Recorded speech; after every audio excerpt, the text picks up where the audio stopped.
والا در مثلا جماعت نو صوت شده که فقط همین الله اکبر گفت و چی شد؟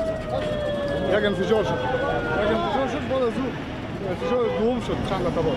انفجار دوم. دیگه نفهمیدم کلاگی به خاک کون رفتید.